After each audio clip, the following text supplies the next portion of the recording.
জয় যিশু। সদাপ্রভু আমার পালক পেজের প্রতিদিনের মান্নাতে আপনাদেরকে স্বাগত জানাই। আজকে বৃহস্পতিবার ৮ই জানুয়ারি ২০২৬।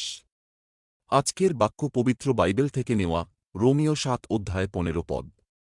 কারণ আমি যাহা সাধন করি তাহা জানি না, কেননা আমি যাহা ইচ্ছা করি তাহাই যে কাজে করি, এমন নয়, বরং যাহা ঘৃণা করি তাহাই করি। রোমীয় ৭ অধ্যায় ১৫ পদে প্রেরিত পৌল তাঁর হৃদয়ের এক বেদনাদায়ক অথচ সৎস্বীকারোক্তি তুলে ধরেছেন। এটি এমন কারও কণ্ঠস্বর নয় যে পাপকে ভালোবাসে, বরং এমন এক বিশ্বাসীর কথা যে পাপকে ঘৃণা করে অথচ নিজেকে তার জালে জড়িয়ে পড়তে দেখে। ঈশ্বরের আজ্ঞা পালন করার আকাঙ্ক্ষা এবং মানবিক দুর্বলতার মধ্যে যে অন্তর্দ্বন্দ্ব চলে, পৌল তা স্পষ্টভাবে প্রকাশ করেন।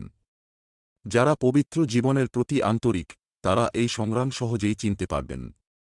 পৌল এখানে পাপকে অজুহাত দিচ্ছেন না, আবার ব্যর্থতাকেও উদযাপন করছেন না। তিনি দেখাচ্ছেন, ঈশ্বরের আত্মার শক্তি ছাড়া মানুষের নিজের প্রচেষ্টা কতটা দুর্বল। বিধি আমাদের কি সঠিক তা জানায়, কিন্তু তা পালন করার শক্তি দেয় না।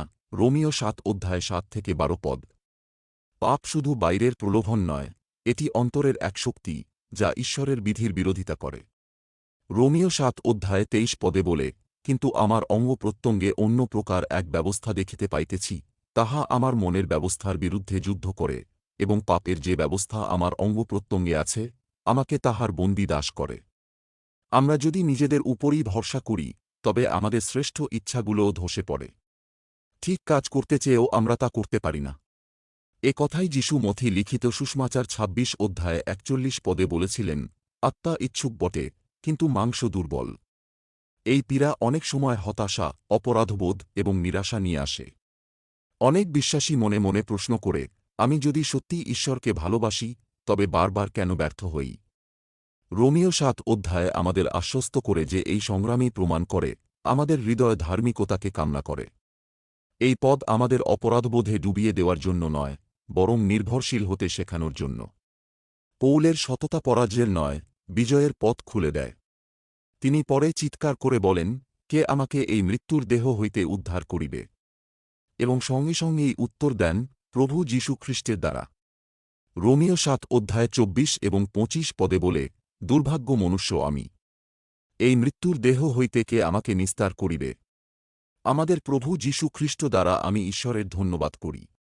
অতএব আমি আপনি মন দিয়া ঈশ্বরের ব্যবস্থার দাসত্ব করি, কিন্তু মাংস দিয়া পাপ ব্যবস্থার দাসত্ব করি।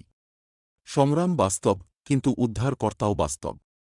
রোমীয় ৮ অধ্যায় ১ পদ ঘোষণা করে, এখন যাহারা খ্রিস্ট যিশুতে আছে, তাহাদের প্রতি কোনো দণ্ডাজ্ঞা নাই।